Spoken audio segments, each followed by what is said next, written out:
तस्य कृतौ वन्दे भगवन्तौ पुनः पुनः। ध्यानमूलं गुरोर्मूर्तिः, पूजामूलं गुरोः पदं, मन्त्रमूलं गुरोर्वाक्यं, మోక్షమూలం గురు కృపా. హరి ఓం. నమస్కారం గురువు గారు.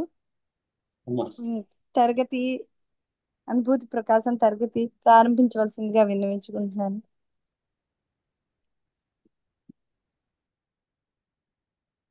ఓం నమః శాంతాయ దివ్యాయ సత్యధర్మస్వరూపిణే స్వానందామృతతృప్తాయ సుందరాయ నమో నమః. మనం ప్రశ్నోపనిషత్తులో 5వ ప్రశ్నానికి సంబంధించినటువంటి వివరణ వినేటువంటి స్థితికి వచ్చాం.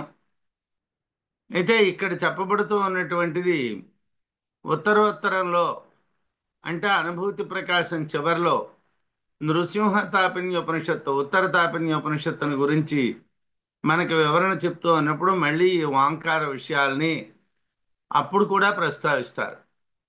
ఓంకారాన్ని ధ్యానం చేసేటువంటి విధానాన్ని విద్యారణ్యుల వారు అనుభూతి ప్రకాశంలో చాలా గొప్పగా చెప్పినటువంటి వివరణలుగా ఈ ఓంకార ధ్యానాన్ని గురించి పెద్దలు అంటూ ఉంటారు. ఆ ఓంకార ధ్యానాన్ని మనం ఈరోజు, అంటే వాస్తవంగా 12 శ్లోకాలు, మనకి రోజుకి 10-9 శ్లోకాలే అవుతున్నాయి. ఇవాళ 3 శ్లోకాలని కూడా కలిపి మొత్తం పూర్తి చేసుకుందుకు మనం ప్రయత్నం చేద్దాం. ఓంకారోపాసన అనేటువంటి విషయాన్ని గురించి మనం ఇవాళ నేర్చుకుంటాం అన్నమాట. సత్యకామస్తు పూర్వోక్త బ్రహ్మానుభవ సాధనం ప్రణవధ్యానమప్రాక్షేత్ ఫలభేదేన సంయుతం. సత్యకామస్తు, సత్యకాముడైతే పూర్వోక్త బ్రహ్మానుభవ సాధనం, ఇంతకు ముందు చెప్పబడినటువంటి బ్రహ్మ అనుభూతి యొక్క సాధనమైనటువంటి దాన్ని ఫలభేదేన సంయుతం, అపరబ్రహ్మ ఫలము పరబ్రహ్మ ఫలము అనేటువంటి 2 ఫలముల యొక్క భేదాలతో కూడినటువంటి దాన్ని ధ్యానం, ఓంకారమును ధ్యానించుట అనేటటువంటి దానిని అప్రాక్షీత్ అడిగాను. అంటే ఓంకారాన్ని ధ్యానించడం వల్ల 2 ఫలాలు ఉంటాయి. అది ఏమిటది? ఫలభేదేనా అన్నాడు. 2 ఫలాలు ఏమిటవి? 2 అపరబ్రహ్మ ఫలము కలుగుతుంది, పరబ్రహ్మ ఫలము కలుగుతుంది. అంటే ఓంకారం ధ్యానం చేసేటువంటి వాళ్ళు అపరబ్రహ్మలోకమైనటువంటి హిరణ్య గర్భలోకానికైనా చేరొచ్చును, పరబ్రహ్మలోకమైనటువంటి ఆత్మలో లీనమవటం జరగవచ్చును. ఈ రెండిట్లో ఏదైనా జరగవచ్చును. అయితే ఇంతకు ముందు చెప్పబడినటువంటి బ్రహ్మం బ్రహ్మం బ్రహ్మం అంటున్నాం. ఏమిటి బ్రహ్మము? ఆ బ్రహ్మంలో లీనమవడం ఎలాగో అన్నటువంటిది మనకి తెలియదు. కాబట్టి సత్యకాముడు అనేటువంటి వాడు, శిబిపుత్రుడైనటువంటి సత్యకాముడు పిప్పలాదుడు అనేటువంటి మహర్షిని ఈ క్రింది విధంగా ప్రశ్నించాడు. ఇంతకు ముందు చెప్పబడినటువంటి బ్రహ్మానుభూతి పొందడానికి సాధనం ఏమిటది? అపరబ్రహ్మ లోకాలని పొందించేది కానీ పరబ్రహ్మ లోకాలని పొందించేటువంటి 2 విధాలైనటువంటి ఫలితాలని ఇవ్వగలిగేటటువంటి ఓంకార ధ్యానం గురించి చెప్పవయ్యా అని అడిగాడు. అసలు ఓంకారాన్ని ఎలా ధ్యానం చేయాలి అంటే, ఇప్పుడు సాధారణంగా ఓంకారాన్ని ఉచ్చరిస్తున్నాం. అయితే ఓంకారం అనేటటువంటిది ధ్యానం చేయడం అన్నటువంటి విషయంలో చాలామంది బహుశా ఖచ్చితంగా జ్ఞానం కలవాళ్ళు అని మనం చెప్పలేం. ఎందుకండి అని అంటే, ఆ ప్రణవాన్ని ఏ విధంగా ఉపాసించాలి అన్నటువంటిది గురువుల దగ్గర సాధన చెయ్యాలి. అలా చెయ్యడం అన్నటువంటిది ఈ రోజుల్లో చాలా తగ్గుతున్నది. కాబట్టి ఎవరికి వారు ఓంకారాన్ని ఏదో ఉచ్చరించుకుంటున్నారేమో కానీ ఓంకార ధ్యానం అంటే ఏమిటో మనకు సరిగా తెలియటం లేదు. దాని గురించి అడిగాడు. ప్రశ్నోపనిషత్తులో ఇంతకు ముందు చెప్పబడేటువంటి బ్రహ్మాన్ని పొందడానికి సాధనం ఓంకారం ధ్యానం. ఓంకారాన్ని ధ్యానించడం. ఓంకార ధ్యానం వలన అపరబ్రహ్మాన్ని పొందే ఫలం కలగవచ్చు, లేదా పరబ్రహ్మాన్ని పొందేటువంటి ఫలితం కలగవచ్చు. ఈ విధంగా ఓంకార ఫలభేదాలు కలిగినటువంటిది. దాన్ని ఏ విధంగా ధ్యానించాలి అన్నటువంటిది ప్రశ్న. ఇది ముండకోపనిషత్తులోనే ఓంకారం గురించి మాట్లాడతారు, లేకపోతే ఇంకో ఉపనిషత్తులో ఓంకారం గురించి అన్ని చోట్ల మాట్లాడతారు. ఇప్పుడు మనం కూడా హరి ఓం అంటున్నారు. అది వేదంలో యథార్థంగా వేదం ఎవరైనా నేర్చుకునేటువంటి విద్యార్థులు హరి ఓం అని శ్రీ గురుభ్యో నమః అని అంటారు. హరి ఓం అంటే హరతి పాపం వా అజ్ఞానం వా హరిహి. పాపాన్ని కానీ అజ్ఞానాన్ని కానీ హరించేటువంటి వాడిని హరి అంటారు. ఓం అంటే అవతి బ్రహ్మబుద్ధ ద్రష్టృనితి ఓం. బ్రహ్మబుద్ధి చేత దర్శించేటువంటి వాళ్ళని రక్షించేటువంటిది ఓంకారం.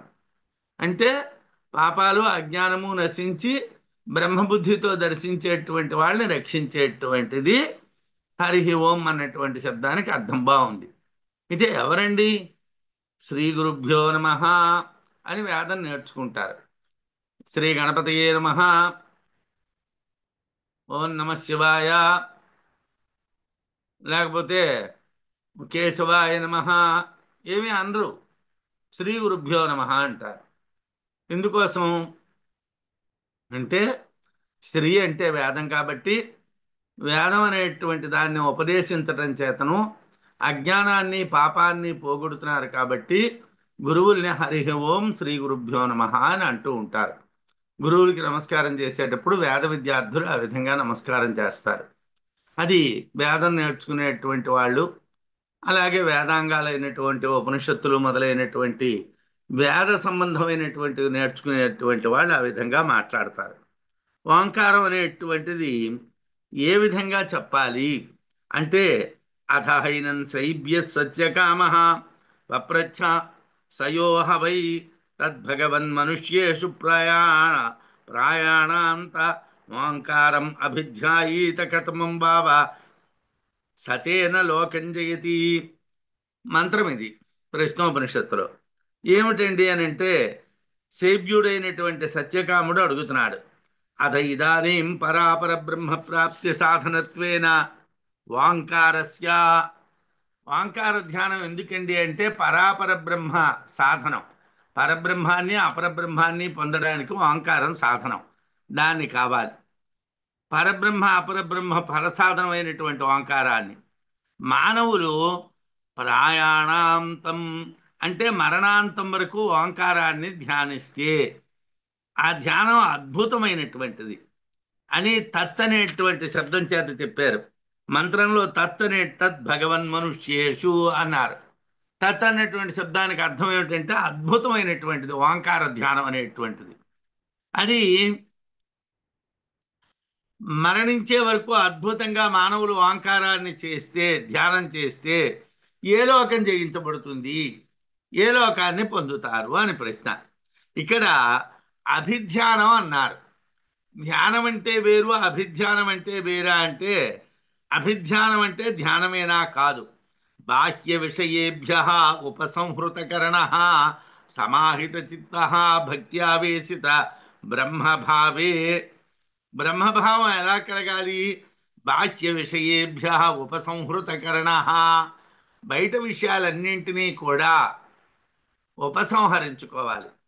కాళ్ళు చేతులు ముక్కు నోరు కళ్ళు చెవులు ఇవేవి కూడా బాహ్య విషయముల యందు పని చెయ్యకూడదు.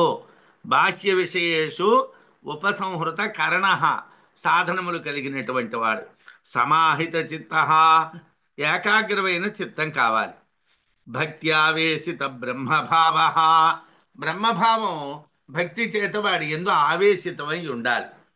ఇలా ఓంకారం ఉంటే, ఇలా ఓంకారాన్ని స్వీకరించి బాహ్య విషయాభిలాష నుండి ఇంద్రియాలను ఉపసంహరించుకొని ఏకాగ్ర చిత్తంతో భక్తితో ఆవేశింపబడి ఓంకారంలో ఈ స్థితిలో ఉంటే ఆత్మ ప్రత్యయ సంతాన అవిచ్ఛేద భిన్న జాతీయ ప్రత్యయాంతరాఖిరీకృత నివాసస్తదీపశిఖాస్మహ అని అభిధ్యానము. అలాంటి ఓంకారానికి అంటే ఏమిటో ఓంకారం ఇందాక అలా చెప్పాం. బాహ్య విషయాల మీద దృష్టి ఉండకూడదు, ఏకాగ్ర చిత్తం కావాలి, తరువాత బ్రహ్మభావం కావాలి. ఈ మూడింటితోనే ఓంకారాన్ని పట్టుకొని అభిధ్యానం అంటే ఏమిటండి? ధ్యానం చేయడం అంటే ఏదో కళ్ళు మూసుకో కూర్చున్నాను ఓం ఓం ఓం ఓం ఓం ఓం ఓం ఓం అంటానది కాదు. ఏమిటయ్యా?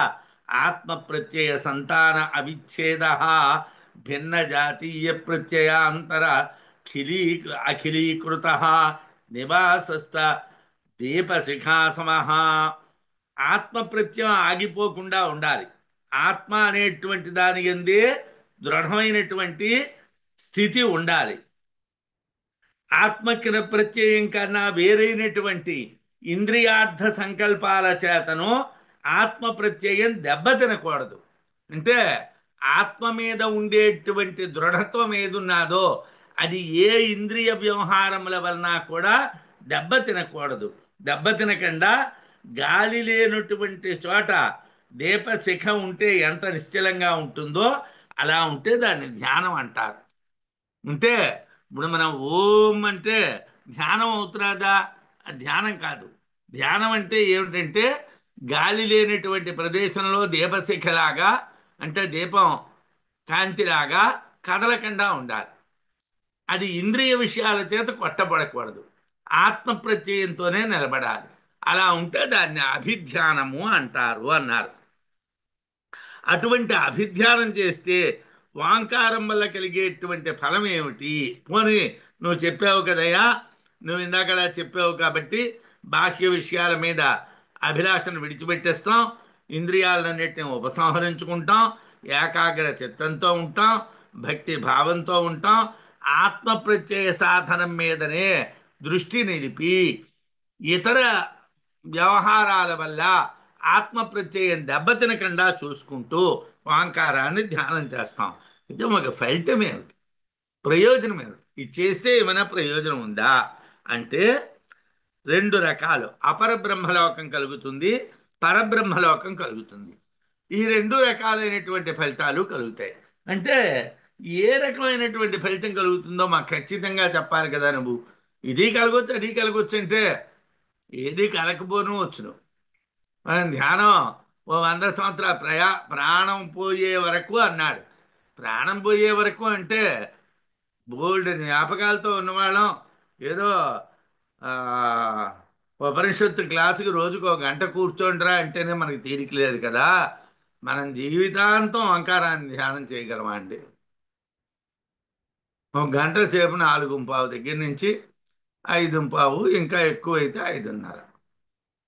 ఈ సమయాన్ని ఎవరైనా అయినా నువ్వేదో వేదాంతం వినడానికి వినియోగించురా అంటే కరెక్ట్గా ఈ టైంలోనే నేను ఫైల్స్ మీద సంతకం పెట్టాలండి, ఈ టైంలోనే బ్యాంక్ అకౌంట్స్ చూడాలండి, ఈ టైంలోనే ముఖ్యమైన బంధువులతో మాట్లాడాలండి. ఈ గంట తప్పించి 23 గంటల్లో ఖాళీ లేదా అంటే లేదు. ఇలా ఉన్న మనం ప్రాణం పోయే వరకు అహంకారాన్ని ధ్యానం చేయడం అంటాడు ఆయన. సాధ్యమే, కష్టం. ఒకవేళ చేసుకున్నాం అనుకోండి, రోజుకి 2 గంటలు 3 గంటలు 4 గంటలు మనం సాధన చేయగలం, కానీ మొత్తం అంతా చేయలేం కదా. ఓ వేళ పోని చేసేనే అనుకోండి, అంతా మీరు ఉపనిషత్తులో చెప్పినట్టుగా అన్ని ఇంద్రియాలని కంట్రోల్లో ఉంచుకొని ప్రాణత్యాగ పర్యంతం ఇదే పని చేశాను. అప్పుడు ఏమిటి నాకు ప్రయోజనం? అప్పుడు నాకేమిటి ప్రయోజనం? అపరబ్రహ్మలోకమైనా రావచ్చు, ఇది బాగున్నదయ్యా, ఏది రాకపోనవచ్చును, ఏదైనా రావచ్చును, అది కాదు చెప్పవలసింది. ఖచ్చితంగా ఏమిటి జరుగుతుందో చెప్పు. లోకేషు జ్ఞానకర్మాభ్యాం సాధ్యేషు కతమం వ్రజేత్ ఆమృతి ప్రణవధ్యాయి సవిశేషమిదం వద. జ్ఞానకర్మాభ్యాం, జ్ఞానకర్మముల చేతను, జ్ఞానం చేత కర్మ చేత, సాధ్యేషు సాధింపదగినటువంటి లోకేషు లోకాలు, జ్ఞానం చేత పరబ్రహ్మలోకం, కర్మ చేత అపరబ్రహ్మలోకం, అవి రెండు సాధింపదగినటువంటి లోకాలు. కథమం ఏ లోకమునో ఆ మృతి ప్రణవాధ్యాయి, చనిపోయే వరకు ఓంకారం చేసేటువంటి సాధకుడు వ్రజేత్ పొందును. ఏమయ్యా, మాకు డైరెక్ట్గా మేము ఒక క్వశ్చన్ అడుగుతున్నాం. జ్ఞానం చేత పరబ్రహ్మలోకం వస్తుంది అని చెప్తారు, కర్మ చేత అపర బ్రహ్మలోకం వస్తుంది అని చెప్తారు. మేము చచ్చే వరకు ఒకవేళ ఓంకారం నువ్వు చెప్పినట్టు ధ్యానం చేసాం అనుకో, మాకు ఇది వస్తుందా అది వస్తుందా, ఈ రెండిట్లో ఏది వస్తుందో తేల్చెప్పి. ఇదం ఈ విషయము సవిశేషం విశేషముతో కూడా, అంటే సంపూర్ణంగా వదా చెప్పు. జ్ఞానము చేత కర్మ చేత సాధింపదగినటువంటి లోకాల్లో ఏ లోకాల్ని మరణ పర్యంతం ఓంకారం చేసేటువంటి సాధకుడు పొందుతాడో ఆ విషయం సంపూర్ణంగా చెప్పవయ్యా. కథమం భావ సనా సతేన లోకం జయతే, ఏ లోకాన్ని వాడు పొందుతాడయ్యా అన్న చోట ఇంతకు ముందు చెప్పినటువంటి శృతివాక్యంలో కథమం అంటే అనేకే హి జ్ఞానకర్మభి జయతవ్యా లోకాస్తిష్టంతి. ఈ లోక ఇక్కడ ఉపాసన చేస్తే జ్ఞానం చేత పరబ్రహ్మలోకం, కర్మల చేతను హిరణ్య గర్భలోకాలు పొందొచ్చును. తేషు తేన ఓంకారాభిధ్యానేన కథమం సహా లోకం జయతి. ఓంకారాన్ని అభిధ్యానం చేస్తే ఈ రెండిట్లో ఏది కలుగుతుంది, పరబ్రహ్మలోకమా అపరబ్రహ్మలోకమా, ఏది కలుగుతుందో చెప్పు. జ్ఞానులు పొందేటువంటివి పునరావృత్తి రహితమైనటువంటివి, మళ్ళీ తిరిగి రారు, అది పరబ్రహ్మస్థానం. కర్మిష్ఠులు పొందేటువంటివి పునరావృత్తితో కూడుకున్నటువంటివి హిరణ్య గర్భలోకాలు. ఇందులో చనిపోయే పర్యంతం ఓంకారం అభిధ్యానం చేసేటువంటి సాధకుడు ఏ లోకం పొందుతాడు అడిగితే, శృణ్వాంకార ప్రతీకం స్యాత్ అపరస్య పరస్య చ బ్రహ్మగో బ్రహ్మణోన్యతరద్ బ్రహ్మ ప్రణవేన విచింతయేత్. పిప్పలాద మహర్షి గారు సత్యకాముడితో అంటున్నాడు, సత్యకామ వినవయ్యా అంటున్నాడు. శృణు వినవయ్యా. ఏమిటి వినాలండి? ఓంకార, ఓంకారము అపరస్య బ్రహ్మణ అంటే అపరబ్రహ్మకు, పరస్య బ్రహ్మణ పరబ్రహ్మమునకు, ప్రతీకం స్యాత్ చిహ్నము లేక గుర్తు. ఓంకారం బ్రహ్మమా అంటే ఓంకారం బ్రహ్మం కాదు, ఓంకారం ప్రతీక అంటే అది గుర్తు, ఓంకారం చిహ్నం. ఏమండి? శృణు ఓ వినవయ్యా సత్యకామ, అన్యతరద్ బ్రహ్మ అపరబ్రహ్మని కాని పరబ్రహ్మని కాని ప్రణవేన విచింతయేత్ ఓంకారంతో చింతించవచ్చును. అంటే పరబ్రహ్మాన్ని కావాలన్నా ఓంకారం చేయొచ్చు, అపరబ్రహ్మాన్ని కావాలన్నా ఓంకారం చేయొచ్చు. ఎవరైనా లోకంలో ఫస్ట్ క్లాస్ టికెట్ ఇస్తానండి అని అంటే థర్డ్ ఏసీ టికెట్ ఇవ్వండి అని అడుగుతారా అండి? ఇలా రెండు చెప్తావేమిటయ్యా? ఏదో ఒకటే మాకు డైరెక్ట్గా చెప్పేస్తే ఓయ్ పరబ్రహ్మ ఫలితం వచ్చేస్తుంది అంటే మేము పరబ్రహ్మలోకి వెళ్ళిపోతాం, మరి నో ప్రాబ్లం. అలా కాకుండా ఇదేనా రావచ్చు అదేనా రావచ్చు అంటే సాధన చేసినటువంటి వాడు కన్ఫ్యూజన్లో పడిపోతాడు కదా, ఆ సాధకుడికి సరైనటువంటి స్థితి ఉండదు కదా. ఓ సత్యకామ వినవయ్య, ఓంకారం పరబ్రహ్మకు అపరబ్రహ్మకు కూడా చిహ్నం. అందువలన పరబ్రహ్మ అపరబ్రహ్మంలో ఒకదాన్ని ఓంకారంతో చింతించవచ్చు అన్నాడు. తస్మై సహోవాచ ఏతద్వై సత్యకామ పరంచాపరంచ బ్రహ్మ యదోంకార తస్మాద్ విద్వానేతేనైవ ఆయతనేన ఏకతరమన్వేతి. పరం సత్యమైనటువంటిది, అక్షరమైనటువంటిది, పురుషుడు అనబడేటువంటిది. అపరం అంటే ప్రాణంగా చెప్పబడేటువంటిది. పరబ్రహ్మము నుండి పుట్టినటువంటిది, మొట్టమొదట పుట్టినటువంటిది అపరబ్రహ్మం. ఓంకారము ప్రతీక అంటే బ్రహ్మానికి చిహ్నం. పరబ్రహ్మము శబ్దాద్యుపలక్షణానర్హం సర్వధర్మ విశేషవర్జితం అని భాష్యంలో చెప్పారు. అంటే శబ్ద ప్రమాణం చేత కానీ, అనుమానం ప్రమాణం చేతన కానీ, ప్రత్యక్షం చేతన కానీ, లేకపోతే ఉపమానం చేతన కానీ తెలియబడదు, ప్రమాణాల చేత తెలియబడదు, ఎటువంటి గుణాలు లేనటువంటిది. అందువలన ఇంద్రియాలకి కనిపించదు పరబ్రహ్మము, కేవలము దాన్ని మనస్సుతో తెలుసుకోవాలి. కాబట్టి ఓంకారాన్ని ధ్యానిస్తే పరబ్రహ్మము ప్రశ్న ప్రసన్నం అవుతుంది, మనకి ఆ పరబ్రహ్మం తెలియబడుతుంది. ఈ విధంగా ధ్యానిస్తే తెలియబడుతుంది అనేటువంటి శాస్త్ర ప్రమాణం. ఎలాగయ్యా తెలుస్తుంది అని నువ్వు అంటున్నావు, తెలుస్తుందా అంటే అది శాస్త్రం ఆ విధంగా చెప్తున్నాను. నువ్వు ధ్యానం చేయి, పొందు. ఆ పరబ్రహ్మాన్ని అపరబ్రహ్మాన్ని కూడా ఇదే విధంగా ధ్యానం చేయాలి. వాంకారం అనేటువంటిది పరబ్రహ్మ, అపరబ్రహ్మకి రెండిటికి అంటున్నారు కదండి. అదేమిటండి అంటే ఔపచారికమైనటువంటి ప్రతీక మాత్రమేనయ్యా. అంటే ఉపచార మాత్రంగా మేము దాన్ని గుర్తు అని చెప్తున్నాను తప్పిస్తే అదే గుర్తు అని కాదు. ఉపచార మాత్రం, ఔపచారికమైనటువంటి గుర్తు.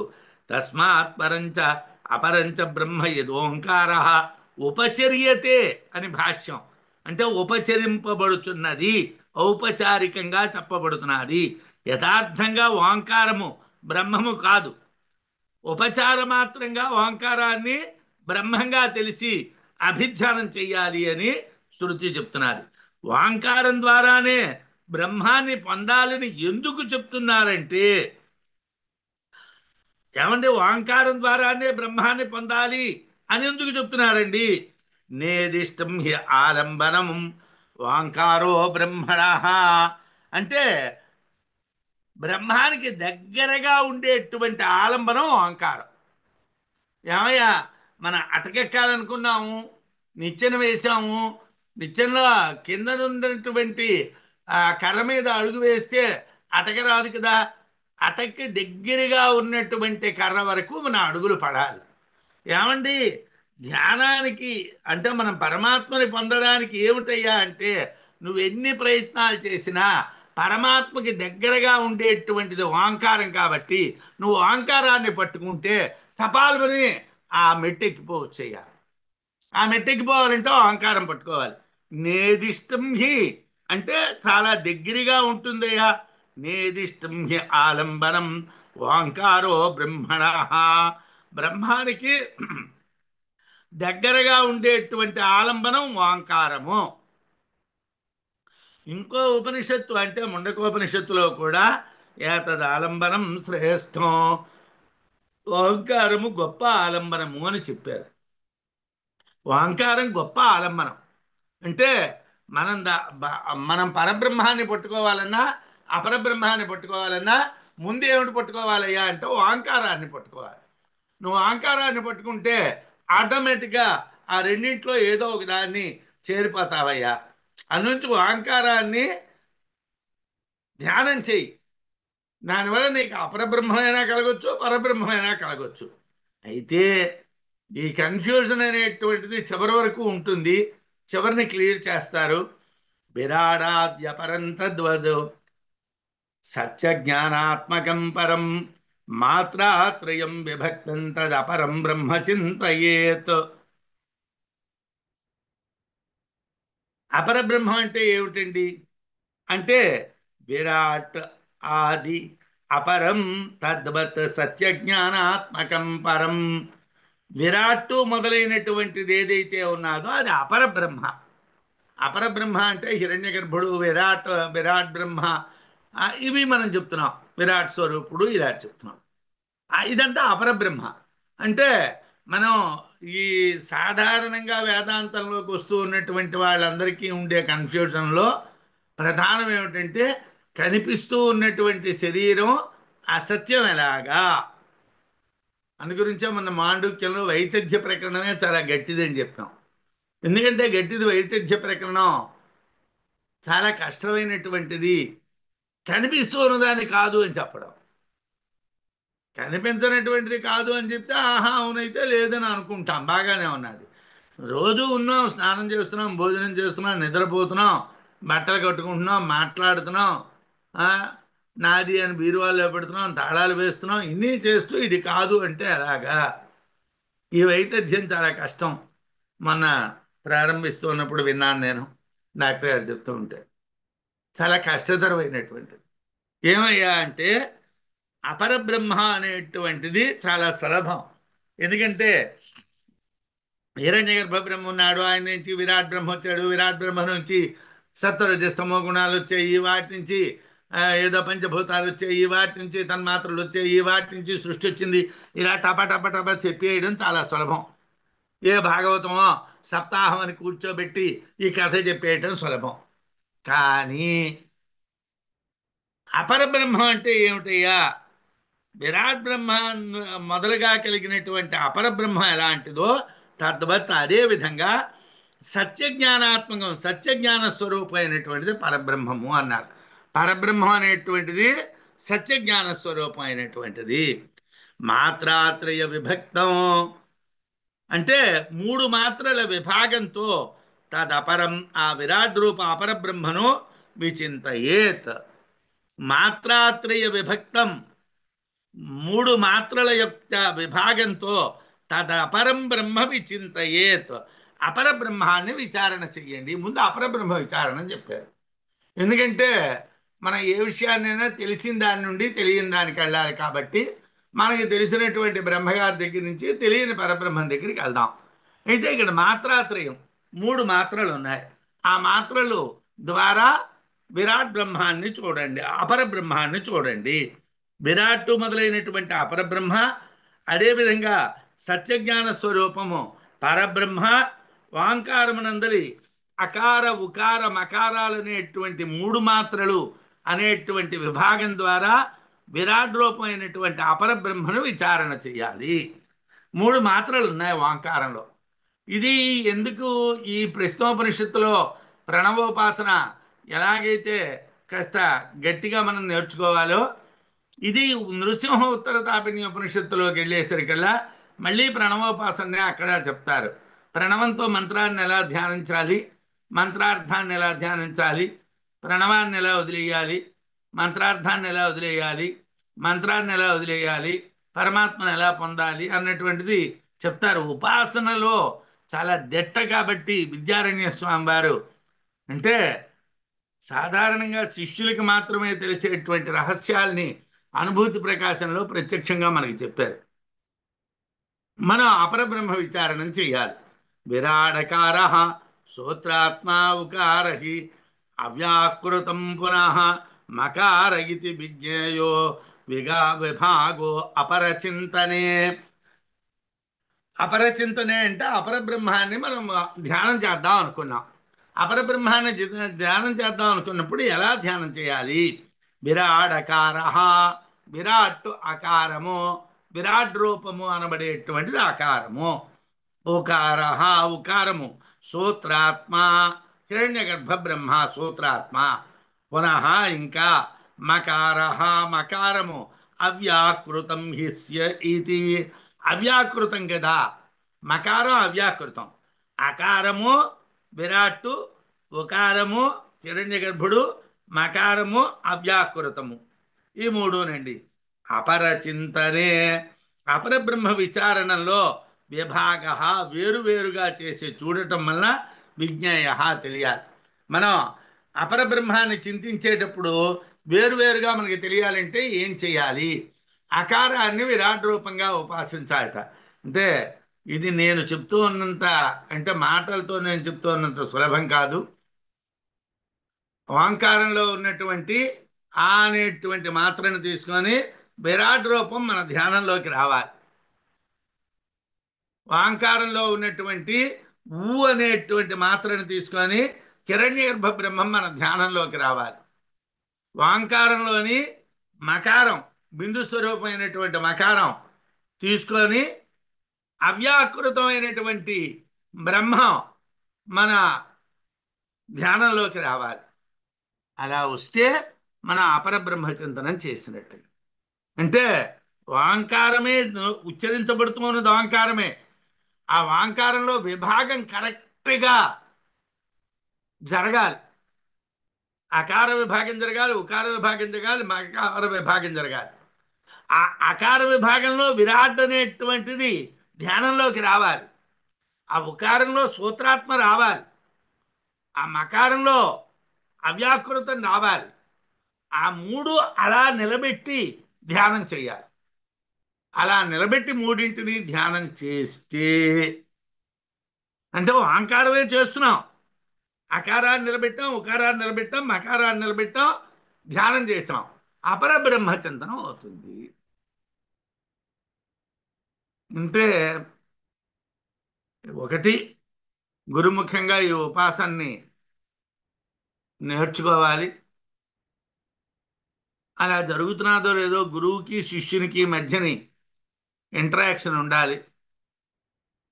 ఆకారాన్ని విరాట్ రూపంగా చింతించగలుగుతున్నాడా లేదా, ఉకారాన్ని సూత్రాత్మగా చింతించగలుగుతున్నాడా లేదా, మకారాన్ని అవ్యాకృతంగా చింతించగలుగుతున్నాడా లేదా, శిష్యుడు ఆ స్థాయికి వస్తున్నాడా లేదా గురువుగారు చూసి వాడిని ఆ స్థాయిలో ప్రవేశపెట్టి వాడికి ఆ ధ్యానాన్ని కానీ బలం చేసినట్టుగైతే వాడు అపరబ్రహ్మచింతనం చెయ్యగలడు.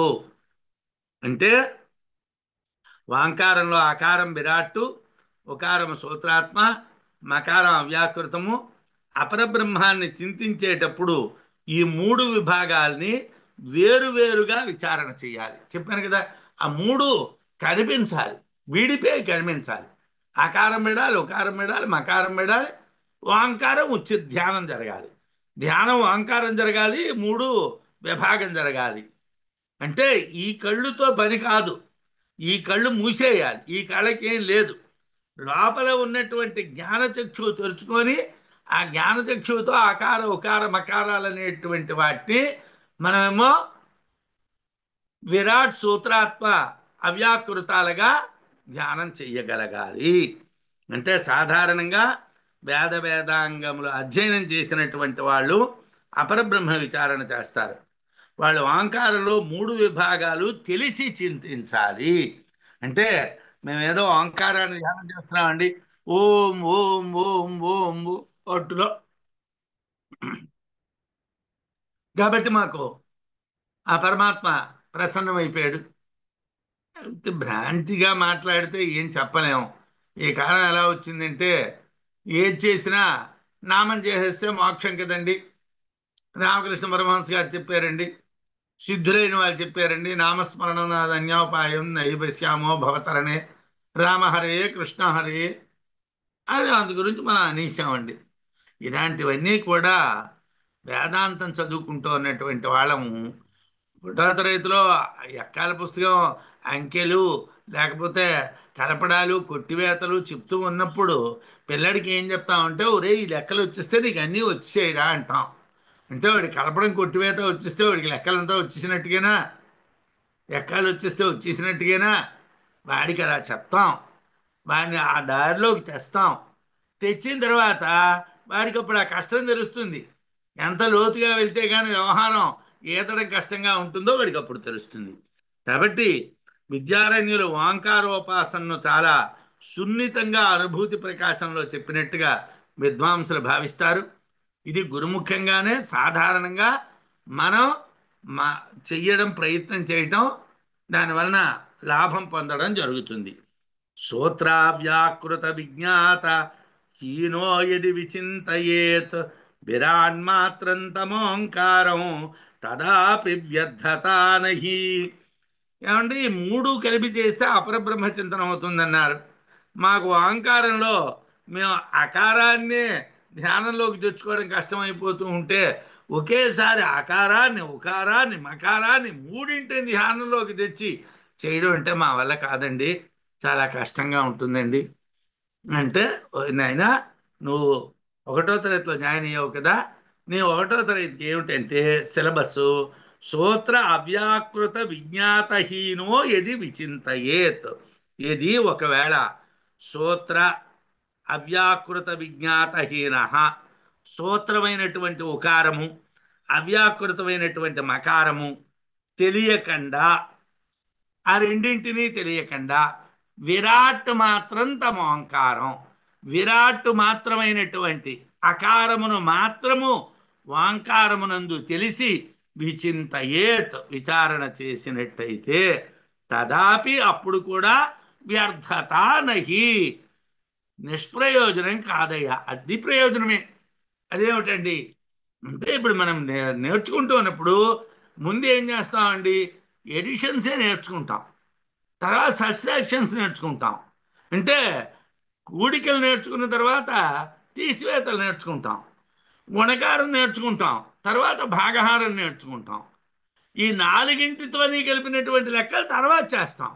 ఏమండి, కూడిక, తీసివేత, గుణకారం, భాగహారం, 4 రకాలైనటువంటి లక్షణాలు కలిగినటువంటి వర్డ్ ప్రాబ్లం చేయడం ఎప్పుడు చేస్తాము?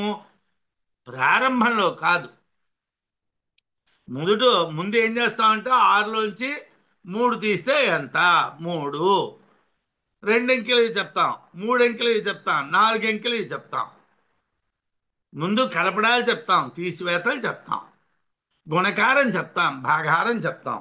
అప్పుడు ఒక లెక్క చెప్తాం. ఓ చెట్టు ఉన్నది, ఆ చెట్టుకి 25 పళ్ళు, ఒక కొమ్మకి కాసేయి, మరో కొమ్మకి 20 పళ్ళు కాసేయి, ఈ 2 కొమ్మలు కలిపి కాసినటువంటి పళ్ళ కన్నా అని ఏదో ఒక లెక్క తయారు చేసి వర్డ్ ప్రాబ్లం తయారు చేసి వాడికి ఇస్తాం. అంటే వాడి దాంట్లో 4 ఉంటాయి. ఏమిటి ఉంటాయి 4ను? కలపడం ఉంటుంది, కొట్టివేత ఉంటుంది, గుణకారం ఉంటుంది, భాగాహారం ఉంటుంది.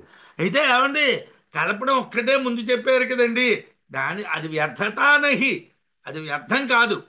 ఆ కలపడం ముందు నేర్చుకో, రెండోది తీసివేత నేర్చుకో, మూడోది గుణకారం నేర్చుకో, నాలుగోది భాగహారం నేర్చుకో, ఆ తర్వాత లెక్క చేయడం నేర్చుకో. కాబట్టి విరాట్ మంత్రం ఓంకారం, విరాట్ మాత్రం తమ ఓంకారం, విరాట్ మాత్రమైనటువంటి ఓంకారం అంటే అకారం మాత్రము ఓంకారంలో తెలిసి విచింతనం చేస్తే, విచారణ చేస్తే తదాపి వ్యర్థతానహి, దానివల్ల కూడా ఏం నిష్ప్రయోజనం కాదయా, ప్రయోజనం ఉంది. సూత్రాత్మ అయినటువంటి ఉకారం తెలియదు, అవ్యాకృతమైనటువంటి మకారం తెలియదు. ఆ రెండూ తెలియకపోయినప్పటికీ విరాట్ రూపమైనటువంటి అకారాన్ని మాత్రమే తెలిసి ఓంకారాన్ని ధ్యానం చేసినా ప్రయోజనం ఉంది. అంటే ఓంకారాన్ని చేస్తున్నప్పుడు ఫస్ట్ స్టేజ్లో ఏం చేయాలి? ఆ మాత్రమే ధ్యానంలోకి వచ్చేటట్టుగా నిలబెట్టి ఓంకారం చెయ్యి. ముందు ఆ అనేటువంటి దాంతోనే ధ్యానం చెయ్యి. చేశాం, ఆ తర్వాత ఊతో చెయ్యి, ఆ ప్లస్ ఊ అయింది. ఆ తర్వాత మాతో చెయ్యి, ఆ ప్లస్ ఊ ప్లస్ మా అయింది. ఆ తర్వాత ఓం అనేటువంటిది నిర్గుణంగా. అంటే ఒక్కసారి అంతా ఎవరం తినలేం కాబట్టి ఒక్క అకారంతో కూడుకున్నటువంటి ఓంకారం చేసినప్పటికీ ప్రయోజనం ఉన్నది. ఆ ధ్యానం వ్యర్థం కాదు. అంటే త్రిమాత్రలు తెలియకపోయినా ఒక్క మాత్ర తెలిసి ధ్యానం చేసినా ప్రయోజనం ఉంది. సయద్యేకమత్రం మాత్రం అభిధ్యాయీత సతేనైవ సంవేదిత తోర్ణమేవ జగత్యామపి సంపద్యతే అని ప్రస్తుతోపనిషత్తు. ఒకవేళ అన్ని మాత్రల విభాగము తెలియకపోయినా, అకారం ఉకారం మకారం మూడు తెలియకపోయినా, ఓంకార అభిధ్యాన ప్రభావాత్, ఓంకారాన్ని అభిధ్యానం చేయటం వలన, దాని యొక్క ప్రభావం వలన విశిష్టాం ఏవ గతిం గచ్చతి, అంటే గొప్ప స్థానాన్ని పొందుతాడు, గొప్ప ఫలితాన్ని పొందుతాడు. అంటే భాష్యం ప్రకారం ఏతదేకదేశ జ్ఞాన వైగుణ్యతయా ఓంకార శరణ కర్మజ్ఞానోభయభ్రష్టో న దుర్గతిం గచ్చతి. ఏదో అకారాన్ని మాత్రమే చేశాం, అకారం ఒక్కటే తెలుసును, ఓంకారంలో మిగతావి తెలియవు, అందువల్ల నేను చెడిపోయాను ఆడవక్కర్లేదయ్యా. దానివల్ల ఏవి నువ్వు కర్మ సాధ్యములైనటువంటి అపరబ్రహ్మలోకాలకి దూరం అయిపోవు, జ్ఞాన సాధ్యములైనటువంటి పరబ్రహ్మాలకి దూరం అయిపోవు. నువ్వు ఒక్క ఆకారంతోనే ముందు చెయ్యి, ఈ రెండింటికి దూరం అయిపో. కర్మోపాసనల ఫలాన్ని క్రమంగా పొందాలి. సర్వకాలముల యందు కూడా ఒక్క మాత్రే తెలిసి ధ్యానం చేసిన జ్ఞానాన్ని పొందొచ్చును, దాంట్లో సందేహం లేదు. అంటే ఎవరైతే అకారం మాత్రమే తెలిసి ఓంకారం ధ్యానం చేసినా ఫలితాన్ని పొందొచ్చును అన్నాడు. అదేమిటయ్యా? మృగాక్షదేవా సహసా భూర్లోకం ప్రాపయంతి తం పూర్వవాసనయా యోగమభ్యస్యత్యధికం పునః.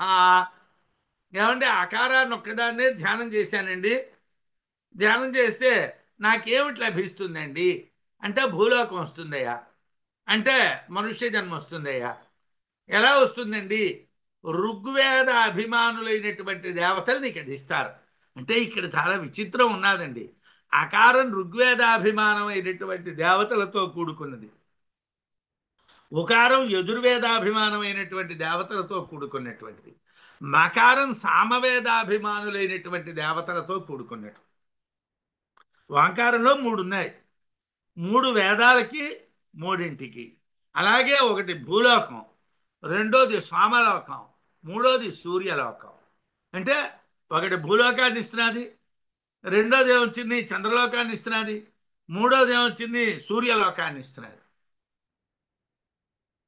ఒకటి జాగ్రత్త అవస్థను ఇస్తున్నది, ఒకటి స్వప్నావస్థను ఇస్తున్నది, ఒకటి సుషుప్తావస్థను ఇస్తున్నది. తురియాన్ని ఆఖరికి పొందుతాడు. అంటే ఒక్క ఓంకారంలో ఇంత రహస్యం ఉన్నది.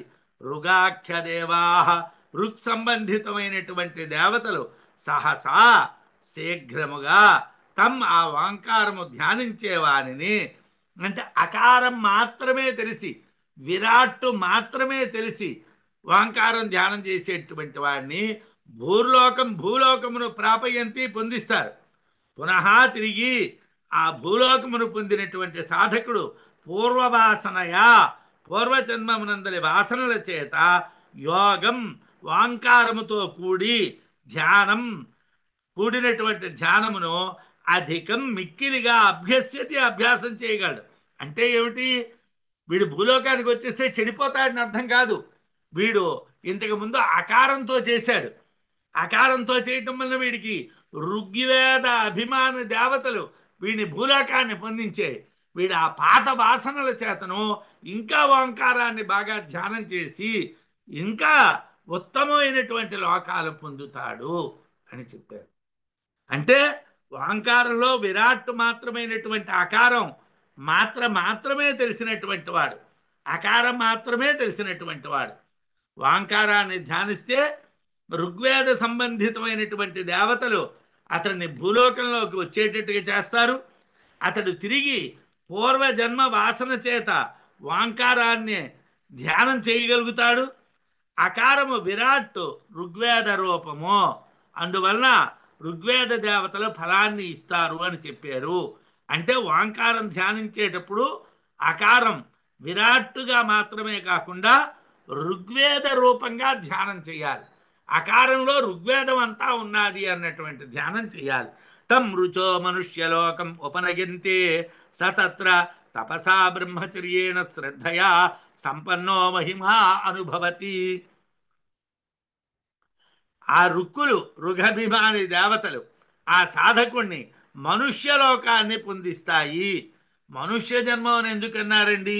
భూలోకంలో పశువులు ఉంటాయి, పక్షులు ఉంటాయి, కీటకాలు ఉంటాయి, అనేక రకాలు ఉంటాయి. వాటన్నిటికీ కూడా ధ్యానం చేసేటువంటి శక్తి ఉండదు. కాబట్టి మనుష్య జన్మాన్ని పొందినట్టుగైతే ఆ విరాడకారజ్ఞుడైనటువంటి సాధకుడు, విరాట్టులో ఉన్నటువంటి అకారాన్ని తెలిసినటువంటి సాధకుడు తపస్సు, బ్రహ్మచర్యము, శ్రద్ధ అనేటువంటి చేత సంపన్నుడైనటువంటి వాడై మహిమను అనుభవిస్తాడు. తపస్సు వలన పూర్వజన్మ సాధన కన్నా గొప్ప సాధన చేయగలిగినటువంటి వాడవుతాడు. అంటే ఒక అకారంతో కూడుకున్నటువంటి ఓంకారాన్ని ధ్యానించినా మనం గొప్ప శక్తిని సంపాదించవచ్చును అని మొదటి అడుగు చెప్పారు. విరాట్ సూత్రాత్మకం మాత్రాద్వయం ధ్యాత్వా తురీయతే యజుర్వేదై సమలోకం పునరావృత్తి సంయుతం. ఇంకొక విసరు రెండో జన్మకు వచ్చేసరికల్లా అంటే మనకి కలపడాలు వచ్చేసేయండి, కొట్టివేతలు వచ్చేయండి. రెండు కలపడము కొట్టివేత కలిపినటువంటి ప్రాబ్లం అయితే చేయగలమండి. ఆ రెండు కలిపింది చేయగలం. అంటే ఇప్పుడు ఏమిటండి? విరాట్ సూత్రాత్మకం, విరాట్టు సూత్రములకు ఆత్మ అయినటువంటి మాత్రాద్వయం అకార ఉకారములను ధ్యాత్వాతు ధ్యానం చేసినటువంటి వాడు. ఇప్పుడు మొదట్లో మనం ఏం చేసాం? అకారం ఒక్కటే చేసాం. ఇప్పుడు రెండో జన్మకు వచ్చేసరికి ఏం చేసాం?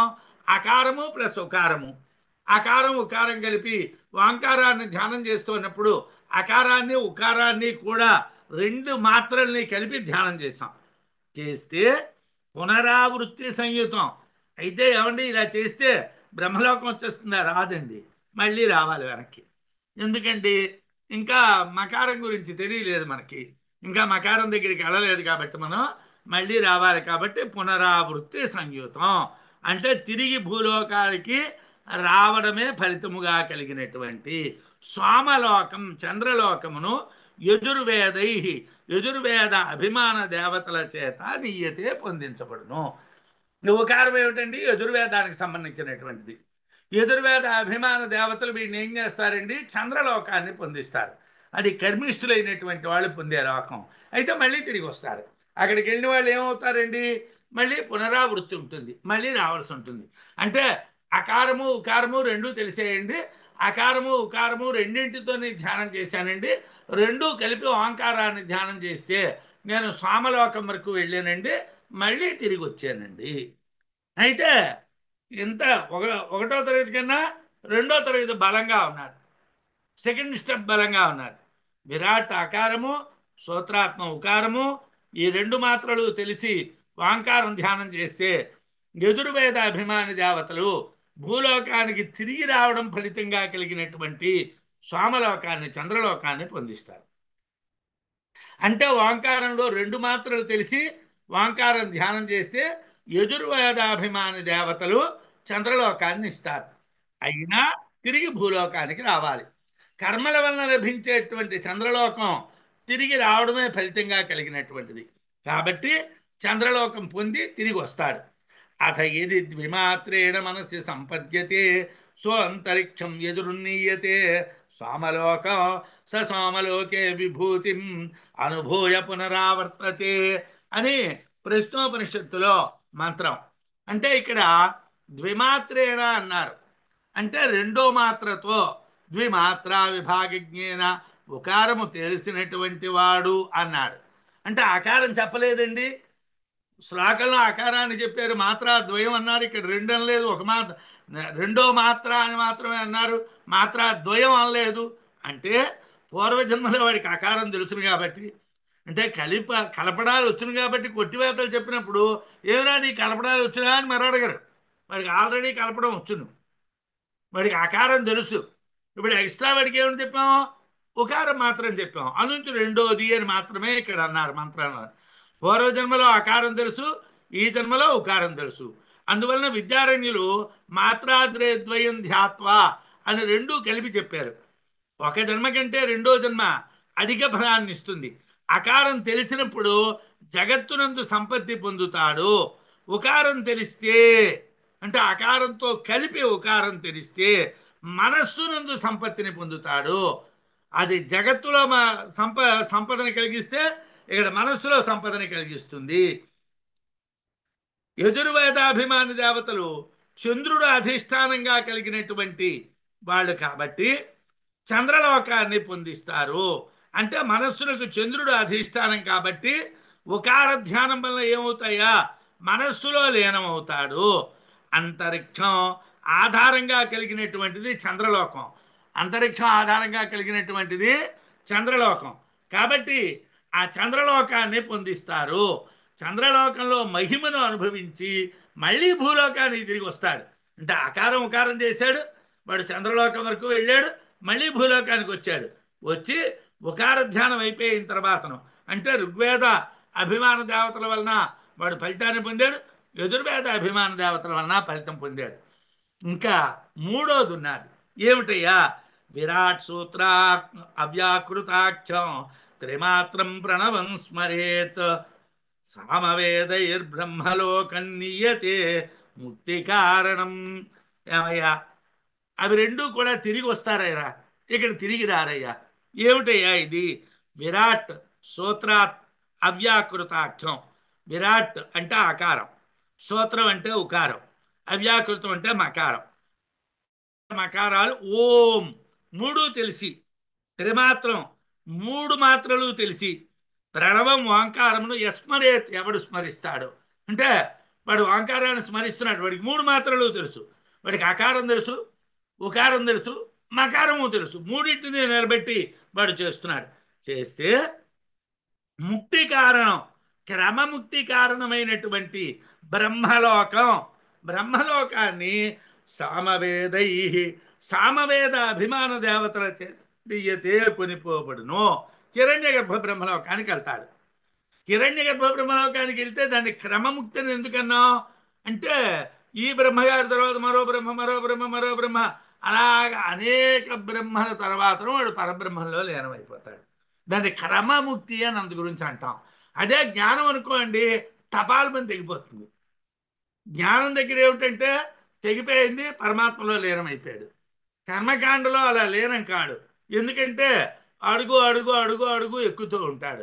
కాబట్టి ఇక్కడ ఏమిటి, వాడికి ఆకారం ఉకారం మకారం మూడు తెలిసి, అంటే విరాట్ తెలుసు, సూత్రం తెలుసును, అవ్యాకృతం తెలుసును, మూడు తెలిసి వాడు ఓంకారాన్ని ధ్యానం చేసినట్టుగైతే, అలా ధ్యానం చేసినటువంటి వాడు సామవేద అభిమానులైనటువంటి దేవతల వలన బ్రహ్మలోకాన్ని పొందించబడతాడు. బ్రహ్మలోకానికి వాడిని పట్టుకువెళ్తారు. యః పునరేతంత్రి మాత్రేణ ఓమిత్యే ఏతేనైవ అక్షరేణ పరం పురుషం అవిధ్యాయేత స తేజసి సూర్యే సంపన్నః యథా పాదోదరస్త్వచ వినిర్ముచ్యత ఏవం హవై స పాప్నా విముక్త నిర్వినిర్ముక్తః వినిర్ముక్తః సహ సామభిర్నీయతే బ్రహ్మలోకం శ్రయ ఏతస్మాత్ జీవఘనాత్ పరాత్పరం పురిశ్రియం పురుషమీక్షతే అని మనకి ప్రశ్నోపనిషత్తులో మంత్రం. మూడు మాత్రాలు తెలుసును.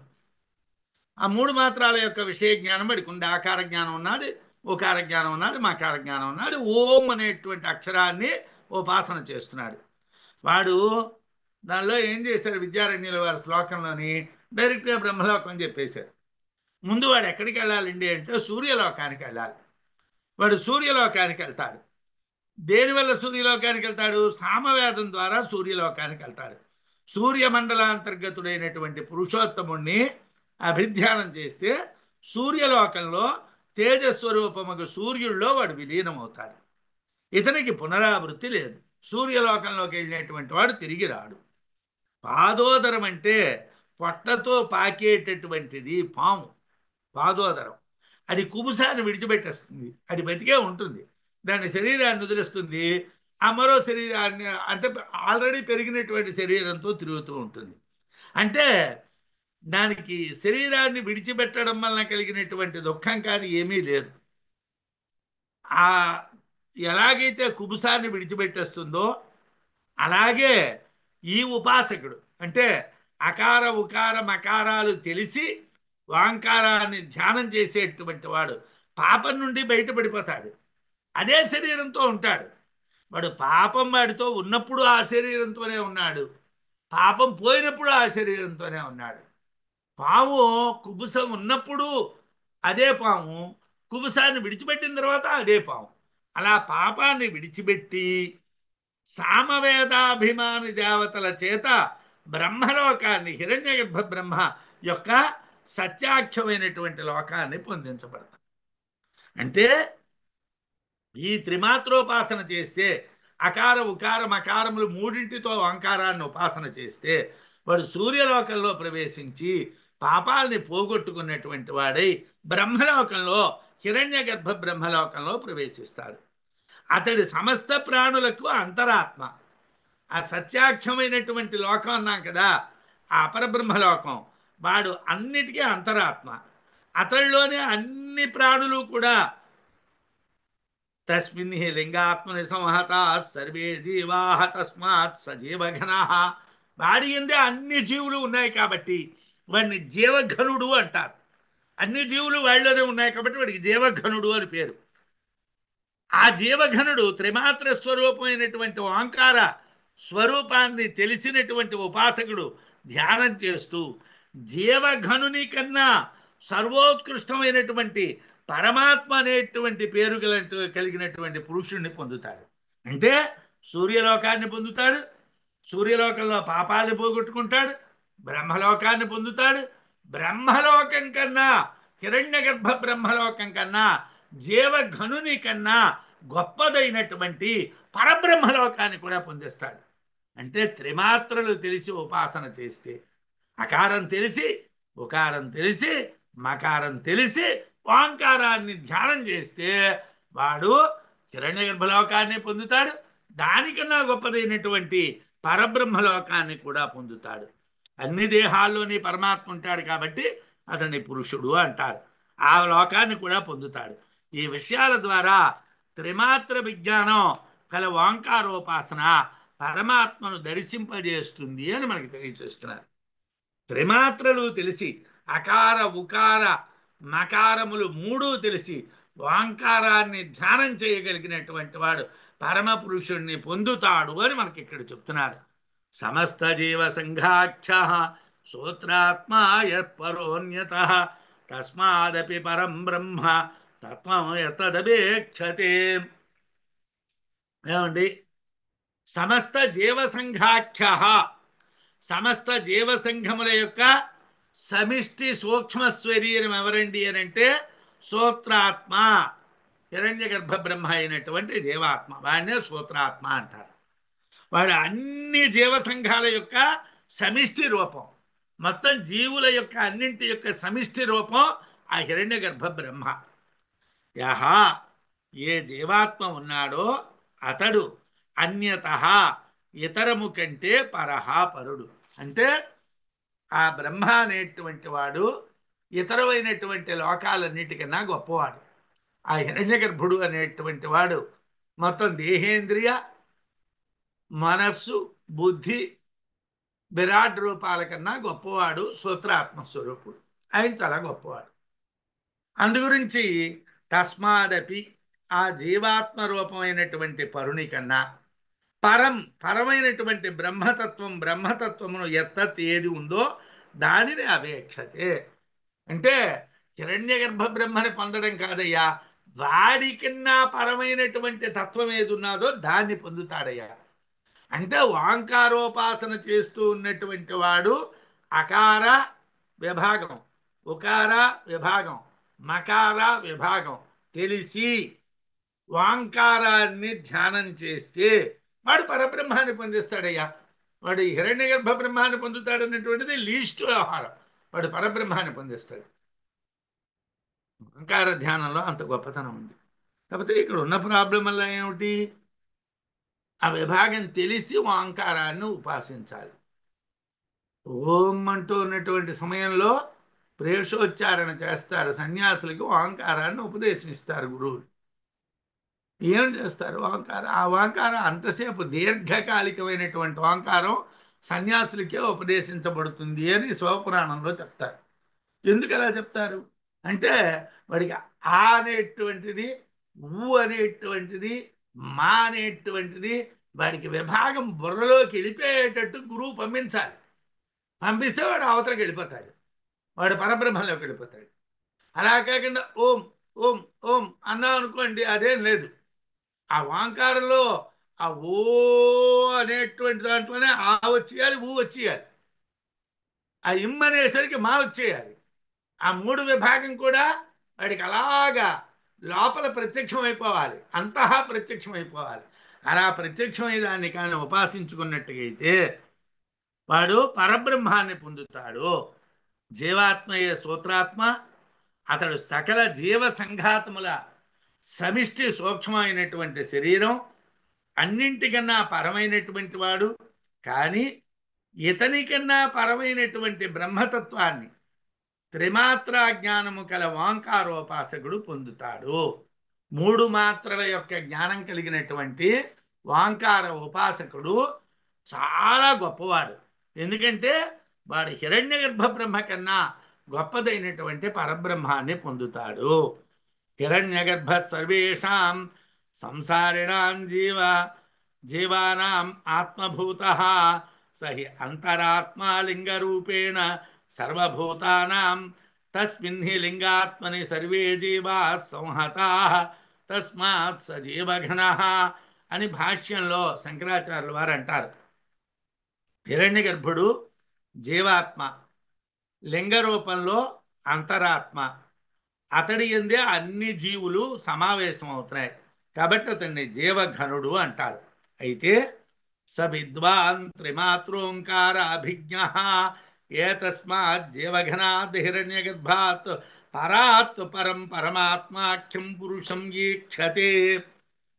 విద్వాంసుడైనటువంటి వాడు అకార ఉకార మకారములనే మూడు మాత్రల్ని తెలిసినటువంటి వాడు ఈ జీవఘనుని కన్నా గొప్ప, హిరణ్య గర్భ బ్రహ్మ కన్నా గొప్పవాడైనటువంటి పరాత్ పరతరం, పరము కన్నా పరుడైనటువంటి పురుషుణ్ణి పొందుతాడు. హిరణ్య గర్భుని కన్నా పరమైనటువంటి పరమాత్మ అనబడేటువంటి పురుషుణ్ణి ఈ త్రిమాత్రలు తెలిసినటువంటి ఓంకార ధ్యానం చేసేటువంటి సాధకుడు పొందుతాడు. అంటే పరము కన్నా పరమైనటువంటి దాన్ని పొందుతాడు. పరాత్ పరతరం, పరము కన్నా పరమైనటువంటి దాన్ని, పరబ్రహ్మాన్ని పొందుతాడు. ఈ మూడు మాత్రలు తెలిసి ఓంకారాన్ని ధ్యానం చేస్తే క్రమమూర్తిర్భవేదిత్థం, క్రమముక్తి భవేదిత్థం, అపరబ్రహ్మచింతనాత్ ఓంకారేణ పరం బ్రహ్మ ధ్యాత్వా ఈక్షిత్వా చ ముచ్యతే. యత్థం అంటే ఇప్పటి వరకు మనం చెప్పుకున్నటువంటి విధంగా అపరబ్రహ్మ చింతనాత్, అపరబ్రహ్మాన్ని చింతించడం, హిరణ్యగర్భ బ్రహ్మ విచారణ వలన క్రమముక్తి భవేత్, క్రమముక్తి కలుగుతుంది. క్రమముక్తి అంటే ఏమిటండి? ముందు దేహాభిమానం పోవాలి, తర్వాత ఇంద్రియాభిమానం పోవాలి, తర్వాత మనస్సు మీద నియంత్రణ రావాలి, తర్వాత బుద్ధి శుద్ధం అవ్వాలి, తర్వాత బ్రహ్మాన్ని దర్శించాలి.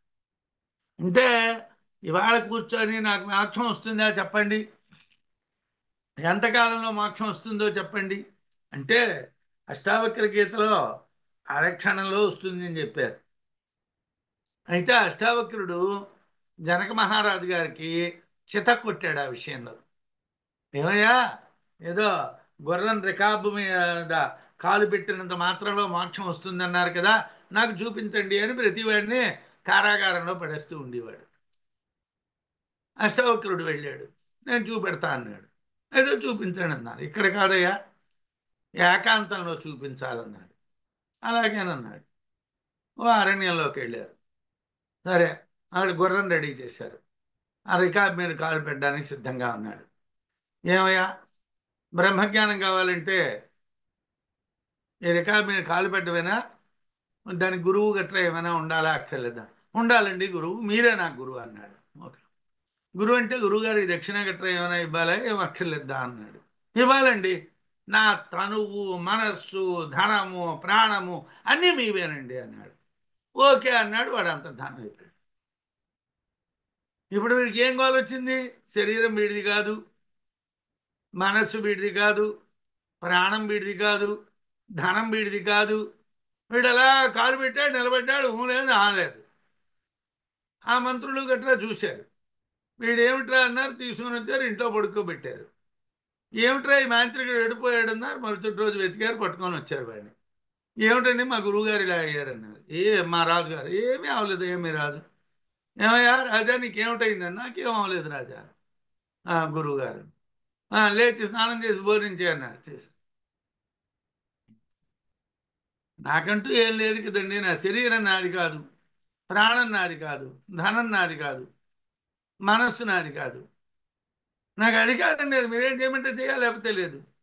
బ్రహ్మజ్ఞానానికి మొదటి మట్టు ఈ అభిమానాల్ని విడిచిపెట్టాలి.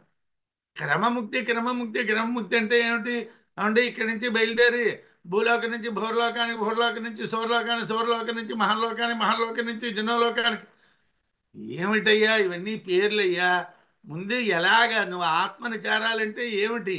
శరీరం మీద ఉన్నటువంటి భ్రాంతిని విడిచిపెట్టు, ఇంద్రియాల మీద ఉన్నటువంటి భ్రాంతిని విడిచిపెట్టు, మనస్సు మీద ఉన్నటువంటి భ్రాంతిని విడిచిపెట్టు, బుద్ధిని విడిచిపెట్టు. ఇంకేం మిగిలిందయ్యా? ఆత్మ మిగిలింది. కాబట్టి క్రమముక్తి అనేటువంటిది నీకు కావాలంటే ఇంతకు ముందు చెప్పినటువంటి విధానంగా అకార ఉకార మకారాలని ఓంకారంలో ధ్యానం చేసినట్టుగైతే క్రమముక్తి కలుగుతుంది. ఓంకారేణ పరం బ్రహ్మ ధ్యాత్వ, అయితే పరబ్రహ్మాన్ని కూడా ఓంకారం చేతను ధ్యానించి ఈక్షిత్వాచ దర్శించి ముచ్యతే ముక్తుడవుతాడు. వాడు అపరబ్రహ్మాన్ని పొందొచ్చును, పరబ్రహ్మాన్ని పొందొచ్చును. వాడు చేసే సాధనలో ఉండేటువంటి తారతమ్యమే అకార ఉకార మకారాలు అనే మూడింటిని కూడా, విరాట్ సూత్రాత్మ అవ్యాకృతాలని మూడింటిని కూడా, ఋగ్వేద యజుర్వేద సామవేదాలు మూడింటిని కూడా, అలాగే జాగ్రత్త స్వప్న సుషుప్త్యావస్థల్ని మూడింటిని కూడా, అలాగే బాహ్యమైనటువంటి, ఆభ్యంతరమైనటువంటి, మధ్యమమైనటువంటి 3 స్థితుల్ని కూడా వాడు సాధించగలిగితే వాడు పరబ్రహ్మాన్ని పొందుతాడయ్యా. వాడు హిరణ్యగర్భ బ్రహ్మాన్ని పొంది అక్కడి నుంచి పరబ్రహ్మానికి వెళ్ళిపోతాడయ్యా. అపరబ్రహ్మ చింతనం ఇంతకు ముందు చెప్పినటువంటి విధంగా చేయడం వలన క్రమముక్తి కలుగుతుంది. వాంకారం ద్వారా పరబ్రహ్మ ధ్యానం చేసి పరబ్రహ్మాన్ని దర్శించి ముక్తుడవుతాడు. తిస్రో మాత్ర మృత్యుమత ప్రయుక్తా. 3 మాత్రలు అకార ఉకార మకారాలు 3 మృత్యువు కలిగినటువంటివి. అకారాన్ని ఒక్కదాన్ని ధ్యానం చేస్తే మళ్ళీ భూలోకంలోకి వచ్చాం. అకారాన్ని ఉకారాన్ని రెండింటిని ధ్యానం చేస్తే చంద్రలోకానికి వెళ్ళి మళ్ళీ భూలోకానికి వచ్చాం. అకారాన్ని ఉకారాన్ని మకారాన్ని 3ంటిని ధ్యానం చేస్తే సూర్యలోకానికి వెళ్ళాం. అక్కడ నుండి బ్రహ్మలోకానికి వెళ్ళాం. అక్కడి నుండి పరబ్రహ్మలోకం. అంటే ఏమిటన్నమాట, ఈ 3 మాత్రల్ని విడివిడిగా నువ్వు చేస్తే నీకేం రాదయ్యా. మృత్యుమత, మృత్యువు కలిగినటువంటివి. అకార ఉకార మకారాలు 3 కూడా మృత్యుస్వరూపము కలిగినటువంటివి. విడివిడిగా జాగ్రత్త స్వప్న సుషుప్తులను చెప్పేటటువంటివి. అన్యోన్యసక్తా అనవిప్రయుక్తా. ఈ 3 ఒకదానితో మరొకటి కలిసే ఉంటాయి, ముడిపడే ఉంటాయి. అకారం ఉకారంతో, ఉకారం మకారంతో, అకార ఉకార మకారాలు 3 ఒకదానితో ఒకటి కలిసి ఉంటాయి. ఒక్కొక్క మాత్ర ప్రత్యేకంగా ఒక్కొక్క విషయంలో ప్రయోగింపబడితే వాటిని విప్రయుక్తాలు అంటారు. అంటే అకారాన్ని ఒక్కదాన్నే ధ్యానం చేస్తే విరాట్ ధ్యానం అవుతుంది. ఉకారాన్ని ఒక్కదాన్నే ధ్యానం చేస్తే స్తోత్రాత్మ ధ్యానం అవుతుంది. మకారాన్ని ఒక్కదాన్నే ధ్యానం చేస్తే అవ్యాకృత ధ్యానం అవుతుంది. వాటిని విప్రయుక్తములు అంటారు. అలా కాకుండా 3ంటిని కలిపి ప్రయోగించినట్టుగైతే అవిప్రయుక్తములు అంటారు. అంటే 3 కలిసి పనిచేస్తాయి. ఈ 3 కలిసి ఉంటూనే వేరువేరుగా ప్రయోగింపబడుతున్నాయి కాబట్టి అనవిప్రయుక్తా. అంటే కలిసి ఉన్నాయి, వేరువేరుగా ఉన్నాయి. అంటే ధ్యానం చేసేటువంటి వాడికి ఎంత గొప్ప టెక్నిక్ కావాలంటే అకార ఉకార మకారాలు 3 ఉండాలి. అకారం వేరుగా తెలియబడుతూ ఉండాలి, ఉకారం వేరుగా తెలియబడుతూ ఉండాలి, మకారం వేరుగా తెలియబడుతూ ఉండాలి, 3 కలిసి తెలియబడుతూ ఉండాలి. అలా ఓంకారాన్ని ధ్యానం చేయాలి. అందుగురించి ఓంకార ధ్యానం చాలా కష్టం. ఇది 3 ఇంకా 6 కళలతో మనకి చెప్పాను కదా. నృసింహ తాపిన్యుత్తర ఉపనిషత్తులో 6 కళలతో చెప్తారు. ఇక్కడ 3టితో చెప్పాడు, అక్కడ 6టితో చెప్తాడు. ఈ ధ్యానం ఓంకార ధ్యానాన్ని గొప్ప విచిత్రంగా చెప్తారు. అనవిప్రయుక్తాలే అవుతాయి. అంటే ఈ 3 కలిసి పని చేస్తూనే విడివిడిగా పని చేస్తూ ఉంటాయి. అలా వేరుగా ఈ మాత్రలను బ్రహ్మ దృష్టితో దర్శిస్తూ, అంటే విరాట్టుగా విరాట్టుని, సూత్రాత్మగా సూత్రాత్మని, అలాగే అవ్యాకృతంగా దాన్ని దర్శిస్తూ సమాహారమైనటువంటి ఓంకారాన్ని తురీయం కన్నా వేరు కాదని తెలిస్తే ఈ 3ంటిని కలిపినప్పుడు ఇదే తురీయం. అంటే జాగ్రత్త స్వప్న సుషుప్తి అవస్థల కన్నా మీదది మాండూక్యంలో చదువుకున్నారు. ఆ తురీయం ఇదే అని తెలిస్తే ఉపాసకుడు వాడు చెల్లించడు. అంటే బాహ్యము జాగ్రత్త, ఆంతరము సుషుప్తి, మధ్యమము అర్ధ సుషుప్తి అయినటువంటి స్వప్నము. అకార ఉకార మకారాలనేటువంటి జ్ఞానంతో, అంటే జాగ్రత్తలో అకారాన్ని, ఆంతరంలో ఉకారాన్ని, మధ్యమంలో స్వప్నంలో మకారాన్ని దర్శించినట్టుగైతే, ఉపాసించినట్టుగైతే వాంకారోపాసన వలన ఆ సాధకుడు చెలించడు, సర్వాత్మభావాన్ని పొందుతాడు. ఋగ్భిరేతం యజురిభి అంతరిక్షం సామభితత్ కవయో వేదయంతే తమోంకారేణైవ ఆయతనేన అన్వేతి విద్వాన్ అని ప్రశ్నోపనిషత్తు. రుక్కులతో భూలోకాన్ని, యజుస్సులతో అంతరిక్షాన్ని, సామలతో బ్రహ్మలోకాన్ని అనేటువంటి విధంగా క్రమముక్తిని ఉపాసన కలిగినటువంటి వాళ్ళు తెలుసుకుంటారు. ఉపాసకులు ఓంకార ధ్యానంతో అపరబ్రహ్మాన్ని పొందితే జ్ఞానులు పరబ్రహ్మాన్ని పొందుతారు. ఉపాసకులైనటువంటి వాళ్ళు, కర్మ చేసేటువంటి వాళ్ళు జ్ఞానంతో కర్మ చేసేటువంటి ఉపాసకులు అపరబ్రహ్మాన్ని పొందుతారు, కేవల జ్ఞానులు పరబ్రహ్మాన్ని పొందుతారు. ఇక్కడ ఋగ్వేద, యజుర్వేద, సామవేదాల యొక్క స్థితి దృష్టిలో ఉంటుంది. ఎక్కడ? ఉపాసకుడికి. జ్ఞానికి మూడు భేదాలతో సంబంధం ఉండదు. జ్ఞాని నేరుగా పరబ్రహ్మాన్ని దర్శిస్తాడు. శాంతం జరా మృత్యుహీనం అభయం బ్రహ్మ యత్పరం తచ్చోంకారేణ విద్వాన్యస్సోన్వేతి పృథక్ శృతం. శాంతం, శాంతమైనటువంటిది. జరా మృత్యుహీనం, ముసలితనము చావు లేనటువంటిది. అభయం, భయము లేనటువంటిది. యత్పరం బ్రహ్మ, ఏ పరబ్రహ్మ ఉన్నాదో తత్ దానిని యహ విద్వాన్, ఏ విద్వాంసుడు వాంకారేణ, వాంకారము ధ్యానము చేయుట చేత సహ అన్వేతి, అతడు పొందును. పృథక్, వేరుగా శృతం. ఈ విషయం వేరే విషయం అండి.